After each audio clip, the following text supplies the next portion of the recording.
Hello mga darling! Welcome back to my channel. So today, it's rainy season and super lakas ng ulan ngayon. So, dahil tag-ulan, gusto ko mapag-isa at i-date ko na lang yung sarili ko. Kasi why not, diba? Wala namang gagawang iba. Tapos ako din sasagot ng date pag may kasamang lalaki. Ako na lang mag-isa. And kakatapos ko lang maligo, kaya ganito po yung itsura ko. Hindi ka naligo. Kakaligo ko lang kaya medyo messy pa yung hair ko. And thank you so much sa lahat ng mga nagagandahan sa akin. Kay Lord lang to lahat. Hindi talaga ako pwede mag-vlog. Hindi ako sinungaling. Hindi ako nagsisinungaling. Ano ba? Kakain lang ako outside. It's already 10:23 in the morning. And then, mag-aayos lang ako ng very light. Dahil para naman pag madaming tao sa pupuntahan ko, diba? Actually, hindi ko pa alam kung saan ako pupunta ngayon. Dahil sobrang spontaneous lang talaga nito. Kung saan man ako dalhin ng kotse nila ate, doon tayo pupunta. Until now, ito pa din yung ginagamit ko. Itong Get Ready With Me. So, nandyan yung link niyan. Umorder na kayo. May umorder na 8 nakita ko. So, ginagamit ko to both sa cheeks and sa lips ko. And yun na yun. Super nice niya sa skin tone ko. Lalo nung nag-whiten yung balat ko. Tapos ang isa pang gusto ko pang gawin, since date to with myself, gusto ko din ipatread yung kilay ko. Kumbaga pamper day. Ganun ang mga gusto kong mangyari. Pero let us see. Dahil bugnutin po yung may-ari ng kotse. Pag nag-message, ibablock ko po muna siya para sa peace of mind ko. Kasi ngayon talaga sobrang halaga ng peace of mind ko. May gusto ko din magpa-thread. Sabay mo na ako. Huwag kang magulo sa content ko. Sige, mag-angkas ako. Papunta sa Kaya ko isama yung may-ari ng kotse, guys. Sa akin nakakita ng ganun. Ano ba yan? Ba't sa akin to? Tapos, isa pang nagpapaganda ng makeup po talaga. Since super dry ng mukha ko, this one is the Alba Hydrated Radiant Skin. Ayan, super nice nito, guys. beauty guru siya. Before kasi sobrang oily ng mukha ko. So, lahat ng mga babanggitin ko nandyan yan sa ating affiliate. And isa pa, mamaya ko na to i-apply sa kotse dahil sobrang init po. Gusto ko nang umalis. This one is from Maybelline Baby Lips Color. Ano to? Lip gloss ba to? O ano? Lip balm. Dahil super patchy ng aking lips. Super bagay nito. Tapos ipapatong ko lang siya dito. Para ako naka-lip gloss. So ngayon, samahan nyo na akong umalis at i-date si Self.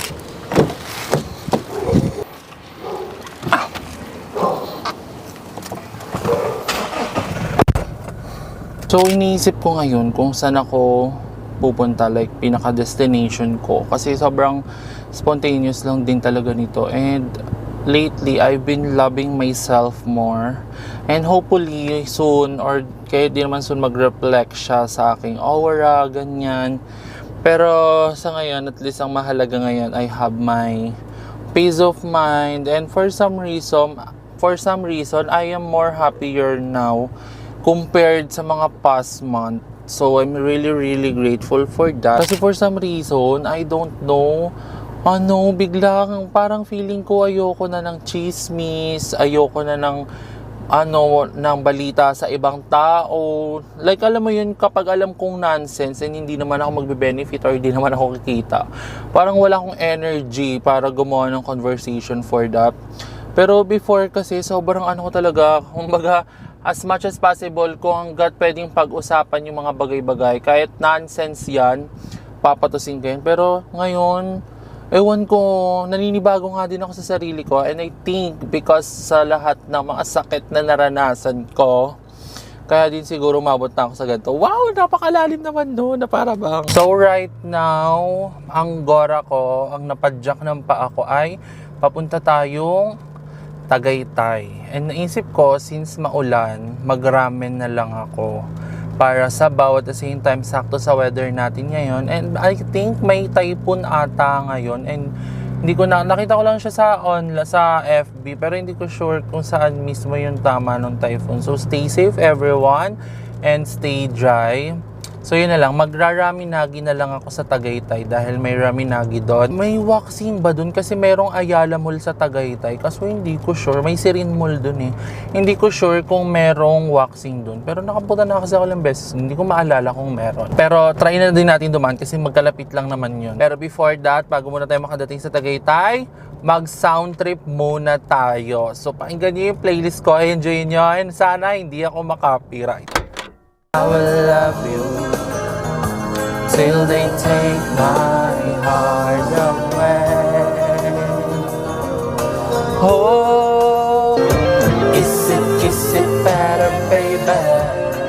So go ahead and get gone. Call up that chick and see if she's home. Oops, I bet you that I didn't know. Excuse me, you look like you love me. You look like you want me.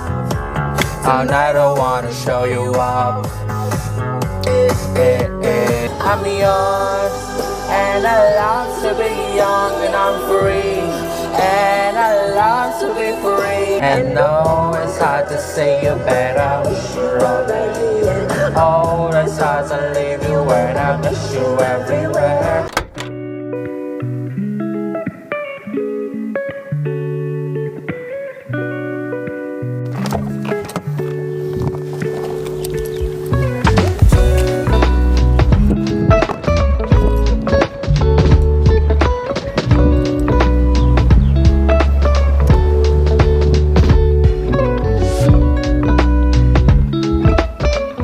So, nandito na tayo ngayon sa Raminagi at naka-order na ako.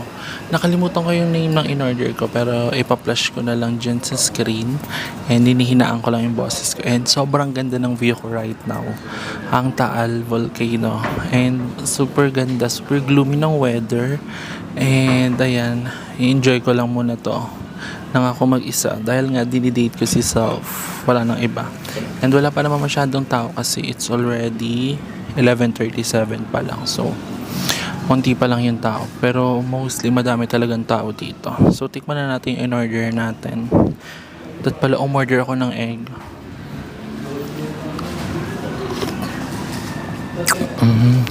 Sarap.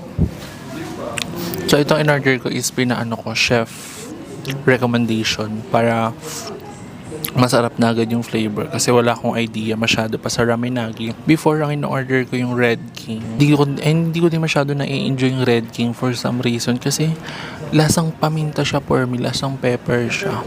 So hindi ko siya bet. Ito masarap kasi look niya yung meat. Ayun o, ganyan siya. Ang problem lang dito is bawal siya i-take out. Parang hindi ko ito mauubos kasi sobrang laki. As in OA. Tapos nagpa-add lang ako ng seaweed. Ang egg ang hindi ko napadagdag. So, ewan na, bahala na. Pero ang ganda ng view ko. Mas perfecto kung medyo maulan-ulan pa ng sobra. So, mag-chopstick tayo. Kaya guys, sinasabi ko sa inyo, pwede nyo i-date si Self nyo. Kasi unang-una, tipid din. Kasi sarili mo lang iisipin mo. 'Di ba? Kesa nga yung may kasama ka, libre mo naman yung iba para lang ma-feel mong di ka alone or lonely. And sabi nga nila, kapag daw mag-isa ka, hindi ka lonely. May mga taong gusto lang talagang mapag-isa. Especially ako na ang bilis maubos ng aking social battery. Like minsan pag madaming tao, bigla-bigla na lang ako mananahimik. Hindi mamamansin kasi naubos na po agad. As in yung biglang ganyan na lang ako. Kasi ano na ako, deadbat na ako. Kahit sa family ko nagagawa ko yun guys, kala Suset, kala mama. Minsan kahit kinakausap nila ako, basta wala nang social battery, hindi ko na sila pinapansin. Tapos, kakausapin ko na lang sila pag okay na ako. Like, sasabihin ko na lang, alam mo ba kanina wala nang social battery, kaya kita pinapansin. So, ganun. Ewan ko, madali ako ma-shutdown. Pero pag may social battery ako naman, sobrang daldal ko. Especially sa mga komportable akong tao.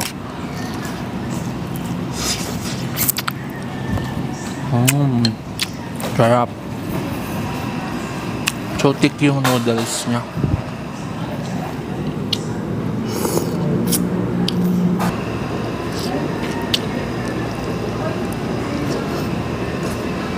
Gabi, hindi ko ito mauubos. Ang dami, bawal i-take out.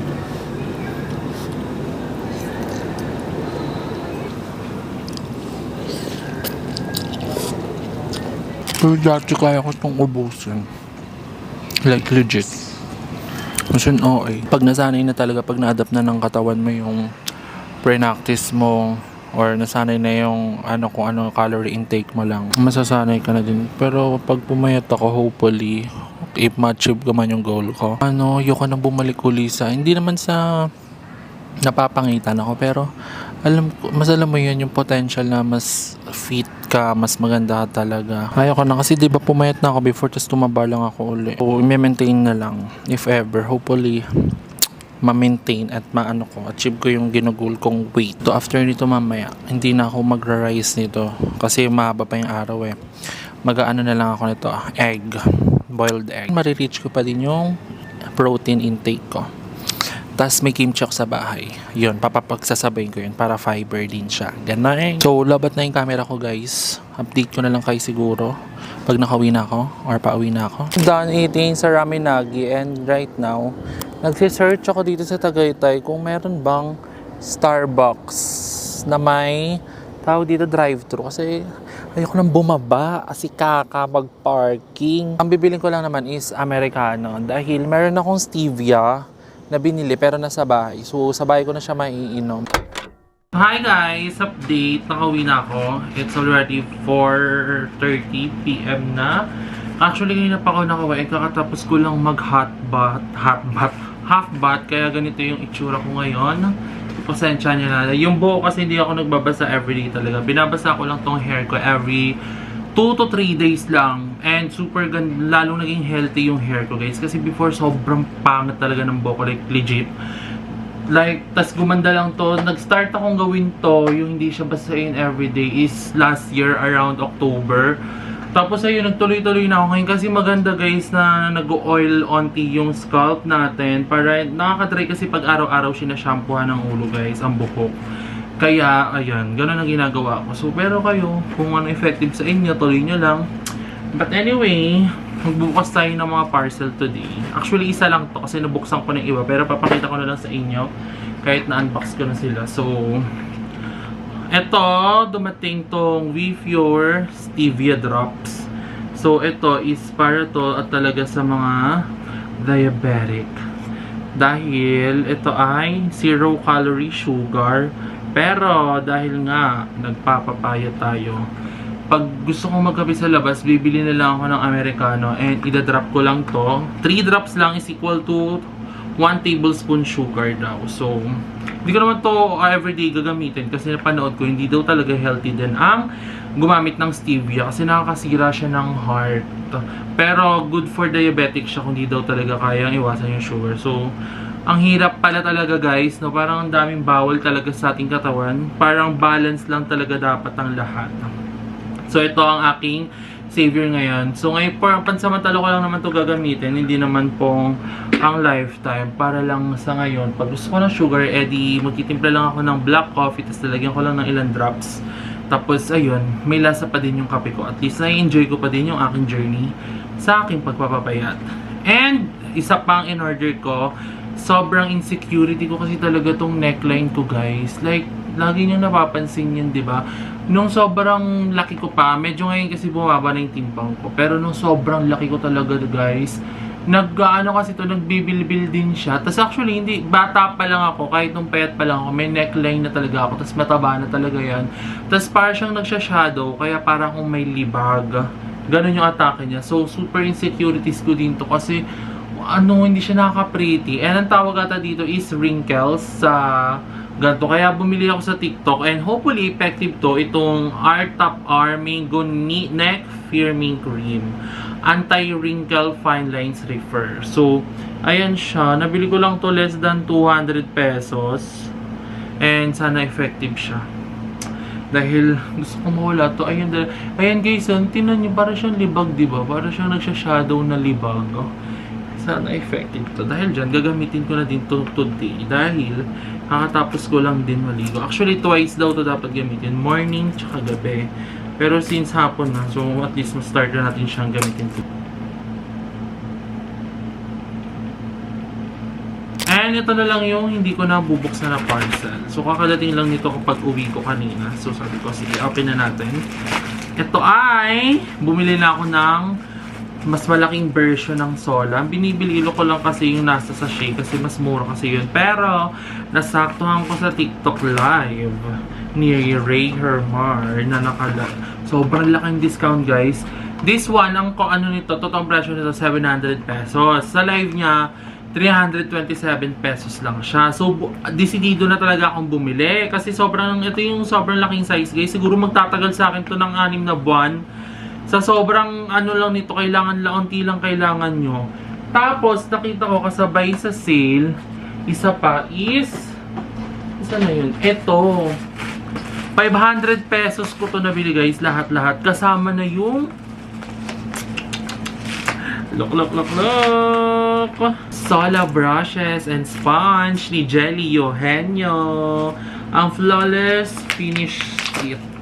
So, 500 pesos ko lang to nabili lahat, guys. Sobrang OA ng sale. Kaya hindi na ako nagdalawang isip. Binili ko siya. Ito, may kasama tong sponge na dalawa. And spatula na pang spread nga nung Sola. Like, super nice. Ayan.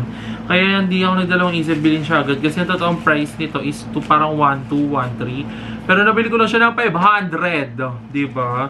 So, I'm super excited kasi sakto ubos na yung Sola ko. Ang shade ko dito ay Sun Beige. So, yun lang, guys. Thank you so much for watching our video today. I hope na na-enjoy nyo ang ating vlog today. And comment down below ano pa mga vlogs na gusto kong gawin. Hanggang sa muli, mga darling ko. I love you.